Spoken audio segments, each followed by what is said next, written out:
요나 1장 1절에서 10절까지 말씀 한 절씩 교독합니다. 여호와의 말씀이 아미떼의 아들 요나에게 임하니라. 이르시되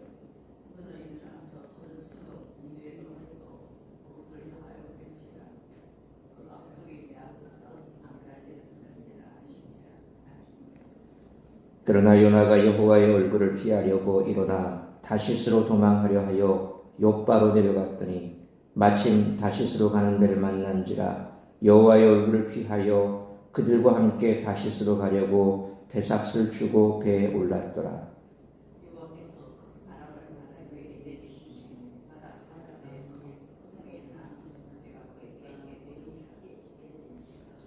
사공들이 두려워하여 각각 자기의 신을 부르고 또 배를 가볍게 하려고 그 가운데 물건을 바다에 던진지라. 그러나 요나는 배 밑층에 내려가서 누워 깊이 잠이 든지라.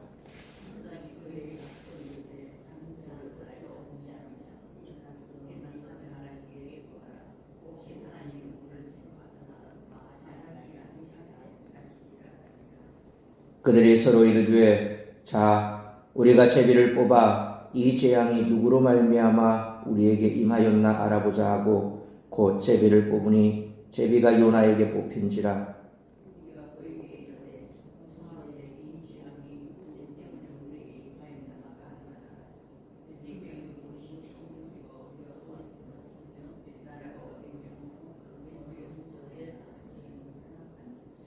그가 대답하되 나는 히브리 사람이요 바다와 육지를 지으신 하늘의 하나님 여호와를 경외하는 자로라 하고 자기가 여호와의 얼굴을 피함인 줄을 그들에게 말하며 스므로 무리가 알고 심히 두려워하여 이르되 네가 어찌하여 그렇게 행하였느냐 하니라. 아멘. 요나는 하나님의 사명을 버리고 다시스로 떠납니다. 그러나 하나님은 결코 요나에게 주신 사명을 취소하지 않으시며 광풍으로 그를 죽여가십니다. 광풍으로 찾아오시는 하나님의 추격에 무감각한 요나의 반응은 그의 영적인 상태를 반영합니다. 한편 이방인 사공들 앞에 등장한 요나의 모습은 비참합니다. 요나는 자신을 히브리인으로 소개하며 창조주 여호와를 믿는 자라고 고백했지만 이방인들의 눈에 비친 요나의 태도는 이해할 수 없는 아이러니와 이율배반의 극치를 보여줍니다. 요나는 입술로는 여호와를 하늘과 땅의 창조주로 고백하지만 그의 행동은 고백과 전혀 다른 양상을 띠기 때문입니다. 이와 같이 이율배반적인 모습은 오늘날 그리스도인들의 모습을 되돌아보게 합니다. 예수님이 주인이라고 입술로는 외치면서도 실제 행동으로는 자신만을 위해 살아가는 탐욕스러운 그리스도인들의 모습은 불신자들의 눈에는 이율배반적일 수밖에 없습니다. 하나님은 사랑이라고 뜨겁게 찬양하면서도 마음과 행동으로는 증오와 미움을 버리지 못할 때 과연 세상은 그리스도인들을 어떻게 평가하겠습니까? 그러므로 불신자들의 눈에 비친 우리의 이율배반적 신앙의 모습을 되돌아보고 우리의 고백이 실천으로 이어지도록 기도하시기를 축원합니다. 사람은 자신의 편견과 감정에 따라 행동하는 그런 경향이 있습니다. 요나도 그랬습니다. 그는 사명을 받았지만 도망을 갑니다. 그가 사명을 거부한 이유는 자신의 편견과 민족적 감정 때문입니다. 개인적 편견과 감정은 사명을 감당하는 데 장애가 될 수 있습니다. 따라서 이와 같은 오늘 본문의 말씀을 통해 우리들이 깨달아야 할 것은 첫째로 1절로 3절 말씀처럼 개인적 편견은 하나님의 사명을 회방한다는 것입니다.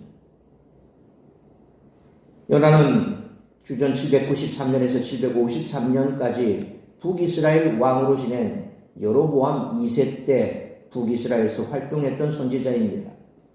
오늘 본문에서 요나의 사명은 1절 말씀처럼 아수르의 수도 니느웨로 가서 회개의 메시지를 전하는 것입니다. 인간의 타락과 부패는 그것으로 끝나지 않고 하나님 앞에 상달됩니다. 아수르의 타락은 하나님께 상달되었습니다. 창세기 6장 6절에 땅 위에 사람 지으셨음을 한탄하사 마음에 근심하시고라는 말씀처럼 인간의 타락은 하나님의 마음을 슬프게 합니다. 그런데 요나는 3절 말씀처럼 하나님께 사명을 받고도 불순종해 오늘날 스페인에 위치한 항구 다시스로 도망갑니다. 사명지는 동쪽 니느웨인데 지중해 서쪽 끝자락으로 향한 것입니다. 그가 하나님의 명령을 거역한 까닭은 무엇일까요? 우선 요나는 북이스라엘인으로서 타락한 이방 민족의 구원을 탐탁지 않게 여겼습니다. 더구나 아수르는 북이스라엘을 괴롭히는 원수입니다. 요나는 민족적 편견과 감정을 극복하지 못했습니다. 요나의 개인적 편견이 하나님의 사명을 회방했습니다. 그러므로 하나님 나라를 위하여 인간적인 편견과 감정을 극복하고 초월할 수 있는 우리 모두가 되시기를 축원합니다. 두 번째로 4절로 5절 상반절 말씀처럼 인생의 여정 속에서 만나는 바람과 폭풍의 의미를 올바로 알아야 한다는 것입니다. 4절 말씀처럼 거역의 길에 큰 바람과 큰 폭풍이 일어납니다. 이것은 불순종하는 자에게 내려진 하나님의 심판입니다. 하나님의 뜻을 거스르며 형통하고자 하는 시도 자체가 잘못입니다. 폭풍은 요나가 탄 배를 깨뜨리기 직전입니다. 그러자 5절 상반절 말씀처럼 노련한 선원들조차 죽음의 공표에 직면합니다. 하나님은 거역하는 자를 부드럽게 깨우치지 않으십니다. 죽음의 공포로 그들을 내리치십니다. 절망의 밑바닥에 던져버리십니다. 그렇게 하지 않으면 인간은 자신의 잘못을 인정하지 않습니다. 잘못된 길에서 돌아서지 않습니다. 죽음의 고통을 맛본 후 창조주를 바라보게 됩니다. 그러므로 죽음의 고통을 맛본 후 창조주를 바라보게 되는 것이 인간의 본성이기에 하나님이 인생길에 큰 바람과 폭풍을 보내시는 까닭인 줄 알고 삶의 여정에 일어나는 크고 작은 폭풍을 만날 때 오히려 주께 더 가까이 나아가는 우리 모두가 되시기를 축원합니다. 세 번째로 5절 하반절로 10절 말씀처럼 하나님을 경외하는 삶을 살아야 한다는 것입니다. 5절 하반절 말씀처럼 선원들은 살기 위해 최선을 다합니다. 인간은 하나님의 심판을 이기지 못합니다. 배를 가볍게 하려고 자신들의 물건을 바다에 던집니다. 죽음 앞에 보석도 무거운 짐짝에 불과합니다. 이들은 자신들의 신들을 찾아 울부짖습니다. 상황이 이미 인간이 통제할 한계를 넘었습니다. 그러자 6절 말씀처럼 배 밑층에서 잠든 요나에게 선장은 내 하나님께 구하라고 책망합니다. 선장의 책망에 요나는 부끄러움을 느낍니다. 하나님은 불신자들을 통해서도 책망하십니다. 7절 말씀처럼 그들이 하는 말 가운데 우리를 향한 하나님의 음성이 숨어 있습니다. 선원들이 제비를 뽑자고자 합니다. 제비 뽑기의 결과 요나가 뽑힙니다. 하나님은 요나를 찾아내셨습니다. 사람이 하나님을 피해 도망칠 수는 없습니다. 9절 말씀처럼 요나는 자신이 바다와 육지를 만드신 하나님을 섬기는 히브리 사람이라고 털어놓습니다. 그리고 폭풍이 하나님께로부터 왔음을 인정합니다. 10절 말씀처럼 우리는 여호와 여부를 피할 수 없습니다. 그러므로 여호와를 경외하는 삶을 사는 것이 그리스도인의 본분인 줄 알고 본분에 충실한 삶을 살 때 민수기 6장 24절로 6절에 여호와는 내게 복을 주시고 너를 지키기를 원하며 여호와는 그의 얼굴을 내게로 비추사 은혜 베푸시기를 원하며 여호와는 그 얼굴을 내게로 향하여 드사 평강 주시기를 원하노라 할지니라 하라는 구약의 대제사장의 축복을 날마다 누리는 복된 삶을 살아가는 우리 모두가 되시기를 축원합니다. 사랑하는 성도 여러분, 우리는 요나처럼 편견과 감정에 빠져 하나님의 뜻을 거부해서는 안 됩니다. 우리가 아무리 거부해도 하나님의 뜻은 성취되게 마련입니다. 하나님의 말씀 앞에 개인적인 판단을 모두 내려놓으시기 바랍니다. 그러므로 하나님 앞에서 자신을 내려놓고 사명을 더 귀중하게 생각하여 온전히 순종할 수 있어야 할 뿐만 아니라 하나님의 예비된 모든 축복을 받아 누리는 우리 모두가 되시기를 주님의 이름으로 축원합니다. 기도하겠습니다. 걸어가신 아버지 하나님 은혜와 사랑을 감사합니다. 오늘도 이 새벽을 깨워 말씀으로 예배로 하루를 시작하게 하시니 감사합니다. 오늘 주신 말씀 가슴에 새기며 우리가 이 땅을 살아가면서 참 그리스도인다운 삶의 모습은 어떨까?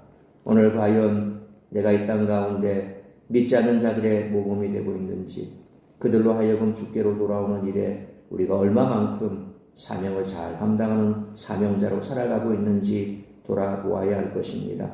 때로 우리는 우리 감정과 편견에 사로잡힐 때가 있습니다. 내가 생각하는 것, 내가 옳다고 믿는 것, 그리고 아니라고 생각하는 것에 대해서는 주저없이 아니라고 얘기하면서도 그 가운데 과연 그 사람에 대해서 내가 얼마만큼 긍휼과 사랑의 마음을 가지고 있는지를 돌아보아야 할 것입니다.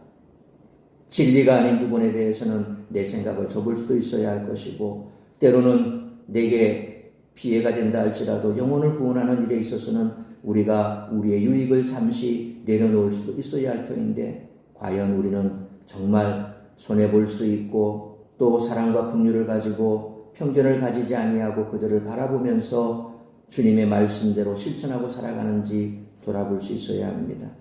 중요한 것은 영혼을 얻는 것이고, 중요한 것은 주님께서 우리를 위해 생명을 주신 것처럼 우리 또한 사랑과 긍휼을 잃지 않고 세상 속에서 온전히 하나님을 섬기며 하나님을 경외하는 삶을 살아가는 것일 것입니다. 그러므로 오늘 이 아침 다시 한번 우리의 모습을 돌아보게 하여 주옵시고, 진정으로 주님께서 기뻐하시는 삶이 무엇인지, 그리고 내 일생, 내 순간의 감정과 그리고 편견 때문에 혹여 주의 영광을 가리는 삶을 살고 있지는 않은지 돌아볼 수 있기를 원합니다. 우리가 이런 모습으로 하나님의 영광을 위해서, 영혼을 얻기 위해서 우리의 삶에 참으로 힘들고 어려운 그런 과정 속에서도 끝까지 믿음을 지킬 때에 하나님께서는 우리에게 예비하시는 모든 축복들을 내려주실 줄로 믿습니다. 그러므로 오늘 다시 한번 하나님의 말씀 앞에서 우리 자신을 돌아보며 끝까지 하나님의 사람으로 참 그리스도인으로 그리스도의 제자다운 모습으로 살아갈 수 있으며 세상 속에서 빛과 소금 역할을 감당하는 그런 모습으로 살아갈 수 있는 복된 한날의 삶을 살아내는 우리 모든 성도들이 될 수 있도록 붙들어 주시옵소서. 이 모든 말씀 우리 주 예수 그리스도의 이름으로 기도하옵나이다. 아멘.